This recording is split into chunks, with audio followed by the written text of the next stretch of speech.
Suspense.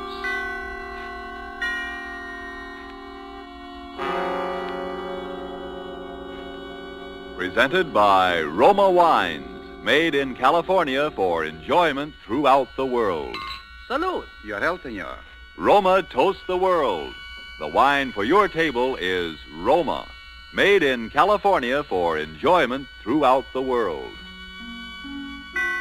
This is the man in black, here for the Roma Wine Company of Fresno, California, to introduce this weekly half hour of Suspense. Tonight in Hollywood, Roma brings you as star Mr. Peter Lorre. The suspense play which stars Mr. Lorre and which is produced and directed by William Spear is called Back for Christmas. In this series, Roma brings you tales calculated to intrigue you, to stir your nerves, to offer you a precarious situation and then withhold the solution until the last possible moment. And so with Back for Christmas and with the performance of Peter Lorre, we again hope to keep you in suspense.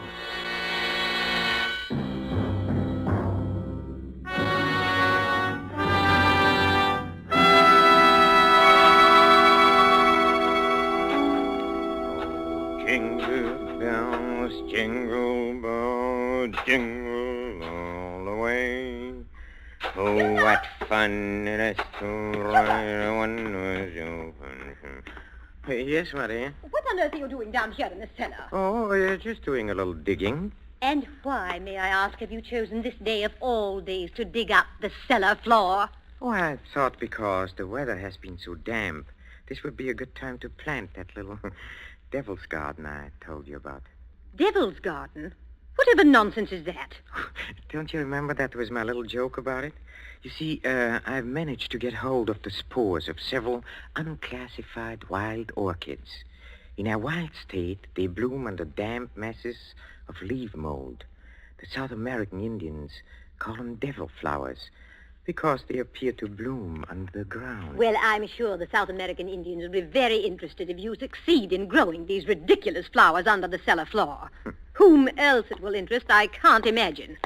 Oh, what's that terrible smell? Oh, that's the leaf mold, chemically identical with the earth blanket they grow under in our wild state. And I want to get these started before we close the house. Do you realize that we're sailing for America a week from today, and you've made no arrangements whatever? Unless you call digging a hole in the cellar making arrangements. I certainly don't. Devil's garden, indeed. Sometimes I think you're going soft in the head, Hubert. Oh, I suppose it is inconsiderate of me. You see, and I've been wanting to try this experiment for a long time, but with all those lectures and seminars at the university, there never seemed to be enough time. Well, there certainly isn't any time for it now. I suppose you've forgotten I made an appointment for you at the barber's this afternoon. Oh, must I shave my beard off, Hermione? I thought we'd been through all that. Of course you must. They don't wear beards in America. Bad enough you're speaking with that accent. They'll probably think we're Germans as it is. Oh, I should think it would be quite easy just to explain that I'm Swiss. Now, Hubert, don't be argumentative. Go and get your jacket on and do as I tell you. Yes, Hermione. And don't forget to take your umbrella. It looks like rain. Yes, Hermione. And don't look so put upon, Hubert. Someone has to plan things in this house. Never even get to the university in time for your lectures, much less make arrangements for a trip to America. I know, but what about my specimens? There'll be plenty of time to plant your precious devil's garden when we get home from America. We're not going to be gone forever, you know. We'll be back here for Christmas. Yes, of course. Back for Christmas. I'd forgotten. We'll try to remember it. And if you can't do that, just do as I tell you. I've been making the plans in this house for 20 years. And if there's any digging to be done, I'll manage that as well. You understand, Hubert? Yes, Hermione. Good. Now, you have just 20 minutes to clean up this mess down here and keep your appointment at the barber's. And when you're finished there, I want you to come straight home. All right. I wanted to stop at Miss Markham's and pick up some books I ordered. Well, all right. But don't loiter there the whole afternoon mulling over those old books the way you usually do. Now, hurry and clear up this rubbish. Get rid of that smelly stuff. And no more digging, mind you. No more digging. I'll show her. I'll have my devil's garden, and if I... No more digging, eh? No more digging. Oh, 15 men on a dead man's chest. Yoo-hoo, and a bottle rum.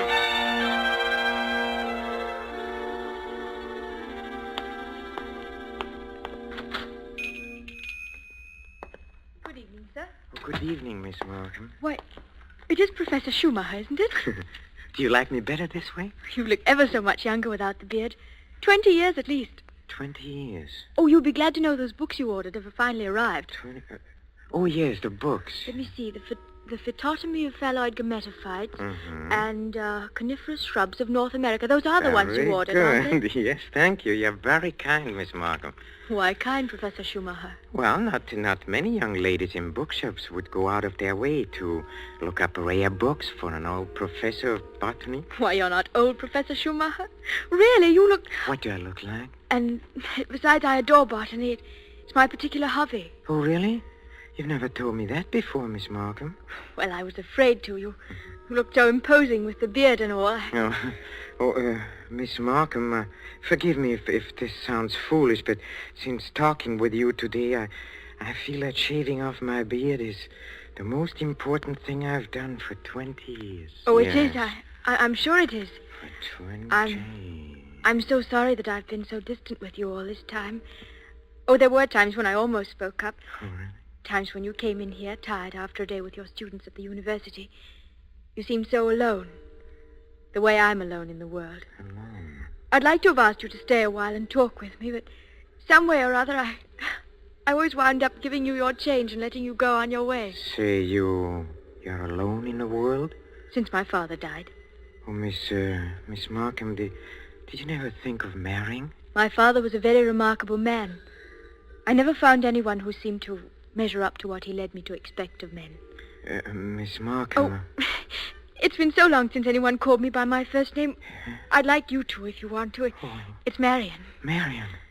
Oh, how nice. And yours? Well, Hubertus. but in English, Hubert sounds better, huh? How long have you been alone, Hubert? Alone? I knew you were a widower, of course. The first time I saw you. A widower? I can always tell. There's a certain sadness in a man's eyes. A sweet sadness, I think, when he's been married and then lost... widower. I never thought of it in quite that way. Oh, I'm sorry. I shouldn't have been talking like this, I suppose, but I've often wondered what she must have been like. Your wife, I mean. Hermione? Not an easy woman to forget. Very strong. Always managing things. The house, my wardrobe, my friends. Even when we dined at a restaurant, she even then ordered my food. She was always managing things. Her whole life. Managed herself to death. Poor woman. She must have loved you very much. But she needn't have put herself out so. It's plain to see you don't need things managed for you. No. You need companionship, I think. Someone sympathetic with your work. But the last thing on earth you need is a manager. How well you put it. The last thing on earth.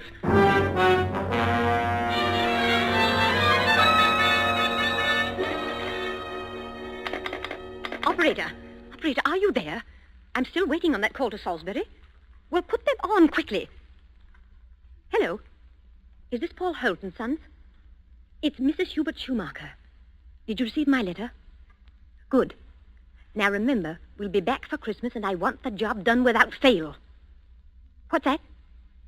No, I'm sure he doesn't suspect anything. Send it to me in New York as I instructed you, addressed in my name, of course. Yes. I've already put them in the mail. You'll get them tomorrow. Thank you. Thank you so much. Oh, here you are, Hubert. Where have you been? Oh, backstairs. I dismissed the servants. Dismissed the servants? Mm-hmm. But I've asked some friends of mine into a farewell luncheon. Go and tell them it's a mistake. Well, I'm afraid it's too late now. They've packed and gone. You have messed things up properly. How many times have I told you to leave things to me? I make the plans around here. Yes, Hermione. You have to do better than this when I plan the trip home, or we'll never in the world be back for Christmas. Back for Christmas. Back for Christmas. Must you keep saying that? Why not? We are coming back for Christmas, aren't we? Oh, supposing I were offered a professorship in one of those wealthy American universities. Nonsense. Americans care nothing for botany. Well, Luther Burbank was an American, wasn't he? That's different. What have you ever done except muck around in the dirt with a lot of roots and tubers? Well, they asked me to lecture, didn't they? All right. Now, there's no use getting yourself in a state about this, Hubert. No doubt this extra money will come in very handy when we arrive back for Christmas. I know. Precisely. No good to make a joke of it. Heaven knows where you'd be today if I hadn't got a sense of time. Yes, Hermione. And as you've been so foolish as to dismiss the servants, you may empty the ashtrays and straighten up this room while we're waiting for the guests to arrive. I'm going in to have my bath. Call me when they get here.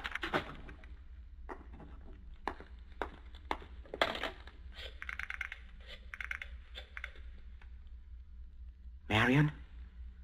It's Hubert. No, darling, no, nothing is wrong. Oh, my plans are the same, unless you have changed. No? Oh, we'll meet in New York then and be married there. Huh? Oh, I'll explain to you why later. You just have to trust me. Yes. Yes, my darling. Hubert? Oh, I'm so sorry I can't talk any longer. Yes, I'll meet you in New York without fail. Auf Wiedersehen, mein Liebchen. Hubert, were you talking on the phone just now? Yes, Hermione. Whoever was it? Oh, Freddie Sinclair. But didn't I hear you say something about meeting somebody in New York? Why, yes. Freddie said he might possibly get over there before we even leave. And I said, of course, we'd meet him there if he decided to go. That seems very peculiar. But then all of your friends are peculiar.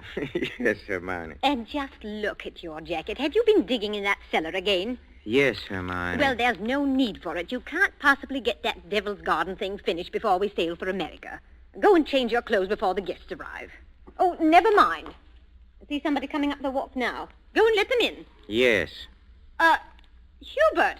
Yes? Look out the window. There's Professor and Mrs. Goodenough, but who's that with them? Well, who... Precisely. Freddie Sinclair. Peculiar you should have been talking to him on the phone not 3 minutes ago, and now here he is. Yes, isn't it? But then, as you say, Hermione, all of my friends are peculiar. Not half so peculiar as you. Digging in the cellar the very day we leave for America. Just look at yourself. And now that I think of it... Yes? Oh, never mind. Go and let them in. Oh, you were going to ask me something, Hermione, about the hole I'm digging in a cellar. Good heavens, stop rolling your eyes about that way. One would think you were digging a grave down there instead of a storage bin. Yes, Hermione. What's that? I said yes, Hermione. Father, open the door and please stop saying yes, Hermione. I think, my dear, I have said it for the last time.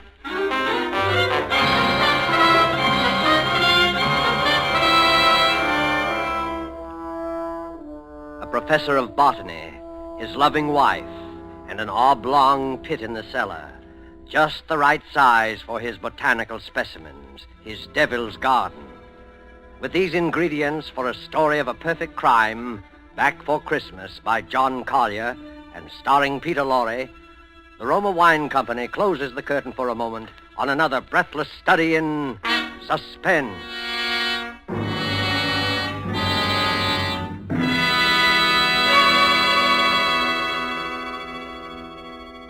In this brief intermission in the play, it's pleasant to think about the holidays. Not everyone celebrates the holidays against a background of snow and pine trees. Somewhere south of the Gulf and the Caribbean, in a gracious home surrounded by palm trees in the warm sun, you might find holiday dinners ending this way. One moment, please. Our North American guest wishes to propose a toast. Yes, mis amigos. I drink a toast in gratitude to you for your gracious hospitality and the enjoyment you've given me, an American so far from home. It is only a fair exchange, my friend. This wine in which you drink your toast, it brings enjoyment to us from your country, from America. It is Roma wine, made in your own California. Yes, and when you choose the wine for your holiday table, remember this. Only a few wines are so fine that many countries of the world import them. And among these greatly enjoyable wines are the wines of Roma. Roma. Made in California for enjoyment throughout the world. Yet here in America, we are truly fortunate, for we may buy Roma wines at a very low cost, since we don't have to pay import duty or costly shipping charges. So serve Roma wine with pride on any and all holiday occasions. Serve Roma, too, for everyday dinners you can afford to. Ask your dealer tomorrow for your favorite Roma wine, America's largest selling wine. But before you buy wine, buy war bonds. And now it is with pleasure that we bring back to our sound stage Mr. Peter Lorre in Act 2 of Back for Christmas. A tale well calculated to keep you in suspense.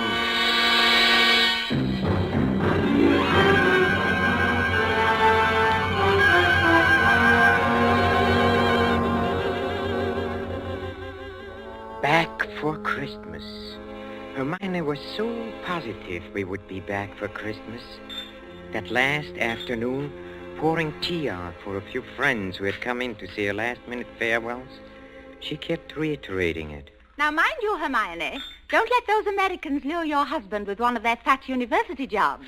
We absolutely must have you with us for Christmas. He shall be back, I promise you. Well, it's not absolutely certain, of course. Hubert, now what do you mean it's not certain? Of course it's certain. After all, Hubert, old boy, you've contracted to lecture for only 3 months. Oh, that's quite right, but then, of course, anything may happen. Hubert adores being unpredictable. Now, what other man would decide the very day, mind you, before leaving for America, to dig a great hole in the floor of the cellar? In the cellar? Yes. He's going to put some unclassified wild orchids down there. A devil's garden, if you please. It sounds so mysterious. That's Hubert, though. It's really quite simple, however, once you find out what he's up to. Now, take that telephone call he put through to you a few minutes ago, Freddie. To me? Of course. Now, Hubert wanted to surprise me about your plan to meet us in New York next month. Wasn't that why he called? To ask you not to mention it?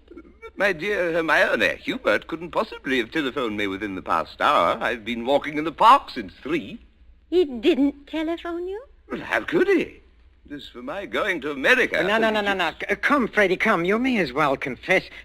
Hermione has just found me out again. But Hubert, old chap, I really You don't... see what a poor liar Hubert makes. He's red as a beetroot. Aren't you ashamed of yourself, Professor, stringing poor Hermione along like that? And as for you, Freddie, I'm furious you said nothing to us about going to America. But look here, old girl. I've been trying to tell everyone here that I'm... Stuff and nonsense. The game's gone on long enough. Besides, we must start getting ready. Now, it was marvelous of all of you to come in to say goodbye. And don't worry about Hubert's little jokes. I will bring him back for Christmas. You may rely on it. They all believed her. For years, she had been promising me for dinner parties, garden parties, committees, and the promises had always been kept. This time, they would not be. I had seen to that. The servants were gone for good. The farewells all said. I had timed to the minute how long it would take to fill in a hole in a cellar. My devil's garden. Upstairs in a bedroom, I undressed and put on my old bathrobe, and then I opened the door into Hermione's room. Hermione, have you a moment to spare? Of course, dear. I'm just finished. Oh, then, will you come in here for a moment, please? There's something rather extraordinary here. Oh, good heavens, Hubert. What are you lounging about in that filthy old bathrobe for? I told you to put it into the furnace. Oh, I'll do it. I'll do it today. Yes, really, I will. I promise. Well, high time. Now, what is it you want to show me? Oh, here, in the bathroom. Just look. Who in the world do you suppose dropped a gold chain down the bathtub drain? Nobody has, of course. Nobody wears such a thing. Then what is it doing in here? I don't see anything. Well, look. I'll hold this flashlight here for you. If you lean right over, you can see it shining. It's deep down. Oh, such a lot of nonsense, just as we're... Well, I don't see it, Hubert. Go on looking, Hermione, in just a moment. Hubert, I absolutely refuse to... Hubert, what are you doing? Take your hands off my neck. I will, Hermione. Just as soon as I've finished the arrangements for my trip to America. What are you talking about? You thought you were the only one who could plan things, didn't you? Didn't you, Hermione, huh? Well, I've been making some plans of my own this past week. In exactly 2 minutes and 16 seconds, you'll be dead. You see, I planned it very accurately. You'll never get away with it. Oh, I thought you would say that, Hermione, but I will get away with it. You won't mind the smell of the leaf mold down in the cellar when I take you down there today? Yes, that is where you are going, Hermione. Right into my devil's garden that annoyed you so much. My friends all expect me back for Christmas. They do. If they don't hear from me, they'll start asking questions. No, they won't. Because you'll write them letters, Hermione, on a typewriter, as you always do. They'll be signed H, in that neat, correcting way you always sign your notes to your friends. Here, let me up now. No! It won't work, Hubert. You were never any good at planning. Oh, but I have changed. I've learned from watching you all these years. The lecture people in America, they'll expect you to be traveling with your wife. I will be traveling with my wife, but not my present wife, Hermione. Hubert! It won't work, I tell you. That pit you dug in the cellar... Oh, it will work. It'll serve its purpose well. Hubert! No, I'm sorry, dear. This thing has to be done exactly as planned. You have just 5 seconds to say your prayers. Hubert, you must listen. The cellar, it... Don't do it, Hubert! Yes, Hermione!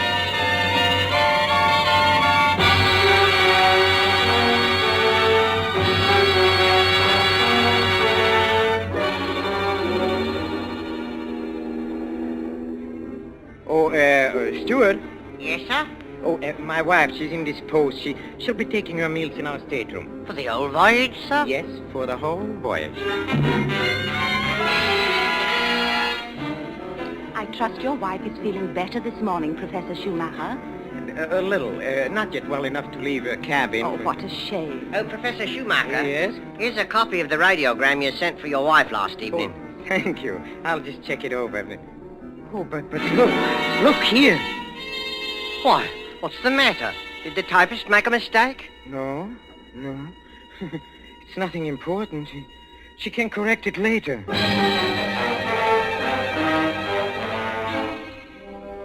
For a moment, I had a feeling that Hermione had been leaning over my shoulder again, correcting what I had written as she always did.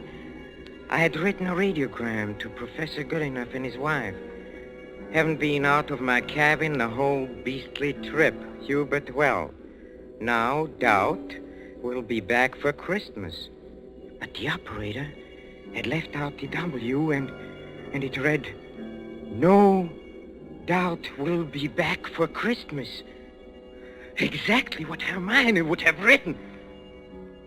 Well, the rest of the trip was uneventful. Marion and I met in New York just as we had planned. Just as we had planned.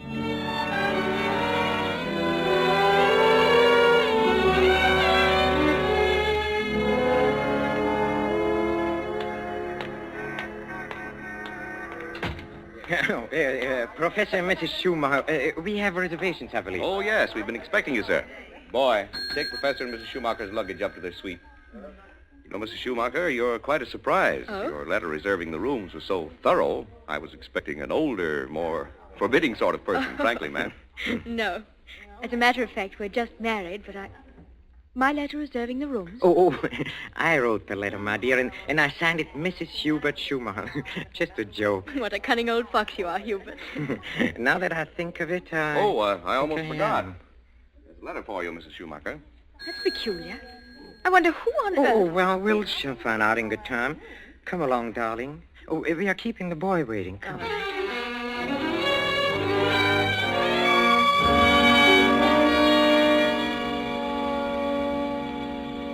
All right. Nothing like a cold, brisk shower to put a man to rights. Hubert, this letter. Oh, yes, the letter. Oh, dry my hair, will you, darling? Please. It seems to be a bill of some sort from a building contractor in Salisbury. Oh, really? Oh, bother, dry your own hair. Thank you, darling. Let's see this bill or whatever it is. It's very puzzling. Hubert, you were a widower, weren't you? I mean, Hermione isn't still alive. Good heavens, no. Well, let me read that. Dear Madame, this is to acknowledge your order together with the keys to your house in Launceston Place. How a man had no difficulty in finding the place where your husband had begun the excavation in a cellar, but apparently he changed his mind at the last moment and filled it in again. What is it, Hubert? How a man will begin digging tomorrow, and the job will be completed in ample time for your surprise Christmas present to your husband. We are happy to be conspirators with you in this thoughtful gesture and hope that Professor Schumacher will be pleased at the results of our work on his devil's garden. Very truly yours, Paul Holt Sons, Contractors. What does it mean, Hubert? Means that Hermione was right. I will be back for Christmas. I will be back for Christmas. I will back for Christmas. Back for Christmas. Yes, Hermione.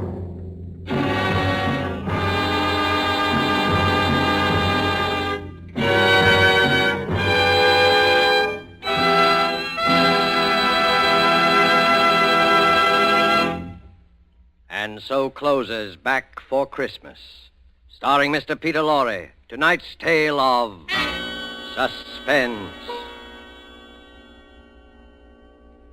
In just a moment, we shall hear again from Mr. Lorre. But first, just a word that seems appropriate. One of the world's oldest customs is the Christmas toast, and traditionally, down through centuries of war and peace, the Christmas toast has been drunk in wine. This year, when the glasses are filled and raised once again, we know that in every home the toast will be to a speedy victory and a speedy return of those we love. And before we set the wine glasses down, let us all resolve to do everything within our power to help make that toast come true. Let us resolve to help supply the weapons of war by buying even more and more war bonds. Let us resolve to face our own inconveniences without complaining.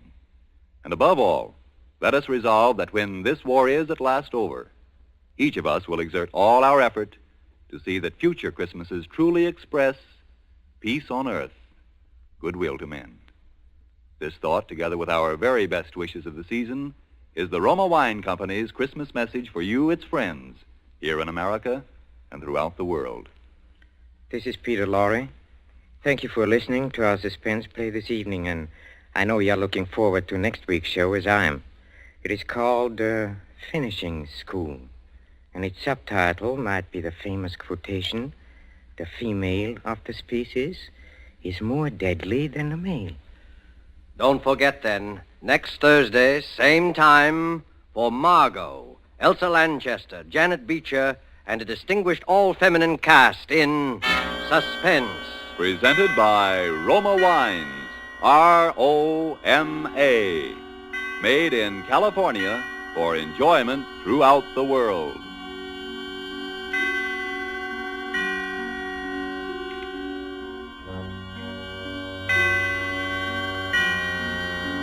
This is the Columbia Broadcasting System.